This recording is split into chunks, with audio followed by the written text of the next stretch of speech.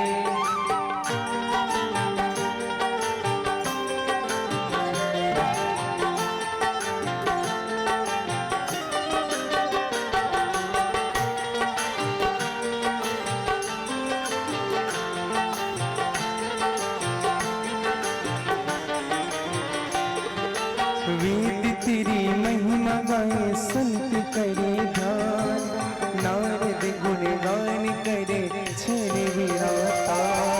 वेद तेरी महिमा गाए संत धरे ध्यान, नारद गुण गान करे शेर वीरता। वेद तेरी महिमा गाए संत करे ध्यान, नारद गुण गान करे छेड़ विराता। वेद तेरी महिमा गाए संत धरे ध्यान, नारद गुण गान करे शेर वीरता। भक्त तेरे द्वार करते हैं पुकार, भक्त तेरे द्वार करते हैं पुकार। दास व्यास तेरे गाए आरती, मन बसा कर तेरी मूर्ति उतारूं मैं बाबा तेरी आरती। मन में बसा कर तेरी मूर्ति उतारूं मैं बाबा तेरी आरती। उतारूं मैं बाबा तेरी आरती। उतारूं मैं बाबा तेरी आरती। उतारूं मैं भोले तेरी आरती। उतारूं मैं भोले तेरी आरती।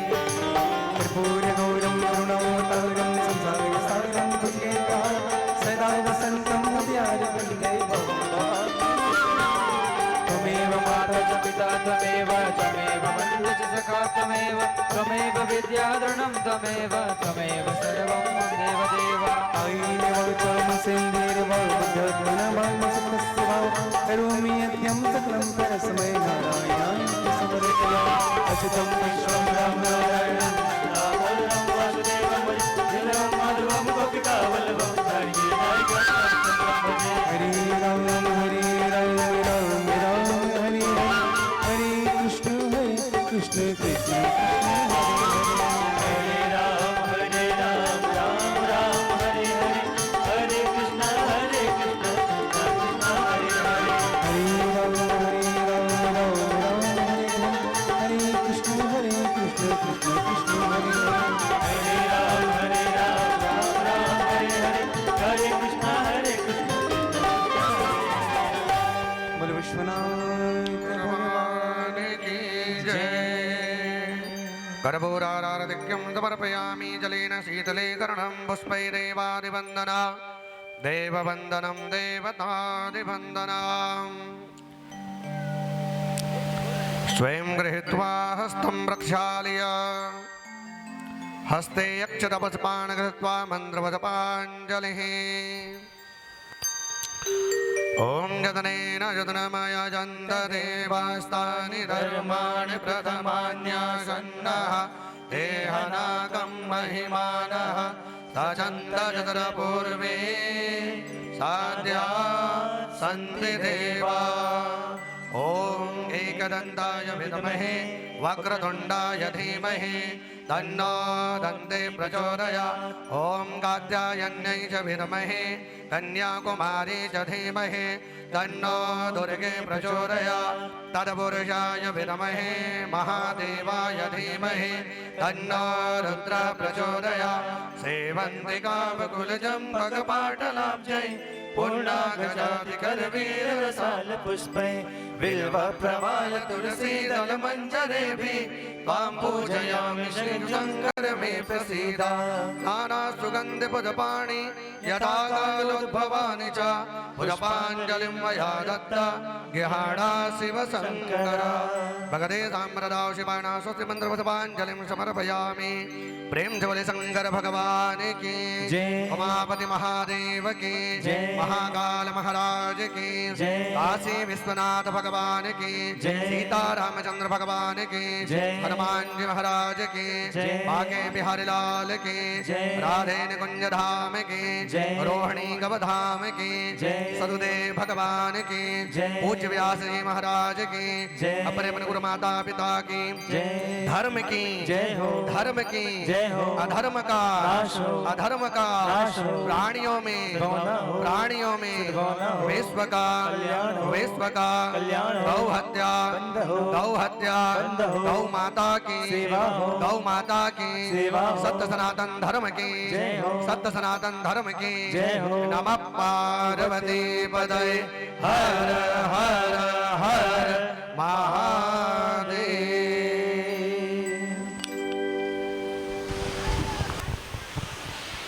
बोलिए वृंदावन बिहारी लाल की जय। बोलिए शिव शंकर भगवान की, बोलिए गुरुदेव भगवान की। आप सभी से निवेदन है, कल प्रातः सुबह 8 बजे से इस पावन